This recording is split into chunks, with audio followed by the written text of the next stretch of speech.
They are on a mission to protect and restore the St. Johns River.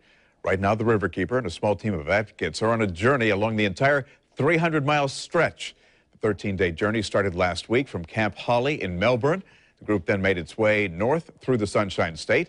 Today, they're in the Palatka area and will travel north toward Green Cove Springs. Joining us now live, St. Johns Riverkeeper Lisa Rinneman. Lisa, good morning. Thanks for joining us. I know the purpose of this trip is Good morning, Bruce. I know the purpose of this trip is to not only celebrate the beauty and the heritage of this waterway, but also to highlight the threats. What is the biggest threat? Most definitely. Unfortunately, with development, we have more nutrient pollution than this river can handle. Failing septic tanks, failing infrastructure, fertilizer runoff, we all can be part of that solution. And also encroaching saltwater intrusion, which is having problematic on not only the fisheries and wildlife, but also water quality throughout the St. Johns watershed. Now, I know that there are two issues that, are focused on Central Florida and Northeast Florida. The one in Central Florida is water usage, too much water usage. And here in Northeast Florida, Jacksonville to be specific, it's dredging.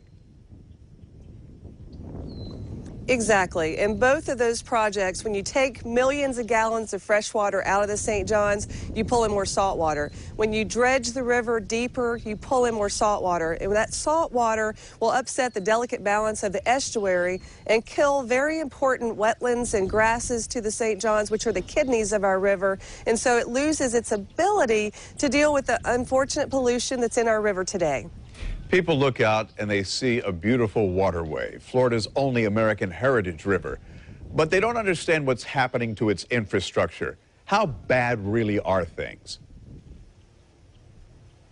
Well, we were talking to a commercial fisherman here in Palatka, and he said that the last time the river was dredged, his business collapsed. Very small changes in the estuary can undermine the entire fishery. And so it may look fine out behind me today. It's actually so beautiful. But what happens is when the chemistry is very complex and it's very delicate. And so these small changes on top of years and years of dredging and overuse of water can make big problems for our river and all the jobs that depend on the St. Johns. Now, I know you've said that we're at a critical crossroads when it comes to the St. Johns River and its future. What do we have to do and do now? Well, we as people, we have to all work together to stand up for our river and show that we value this great natural asset. It means so much to all the communities that we've visited over the last 10 days, but we have to work strategically and aggressively together so we can give this river a voice and make sure that instead of doing additional damage, that we protect and restore the St. Johns, her tributaries, and her springs. Some people have already said maybe it's too much, too little, too late. Is it that bad? Not at all. We today can work together and avoid major fish kills like what's happening in the Indian River Lagoon. But it takes us working with elected officials, working with all of those that have an impact on the river, and work together to hold them accountable to respect and defend, and most importantly, protect this river for future generations. Understand your point. I mean, we do see it happening with the Indian River Lagoon right now. Happened with Lake Apopka as well, which was virtually dead in the water.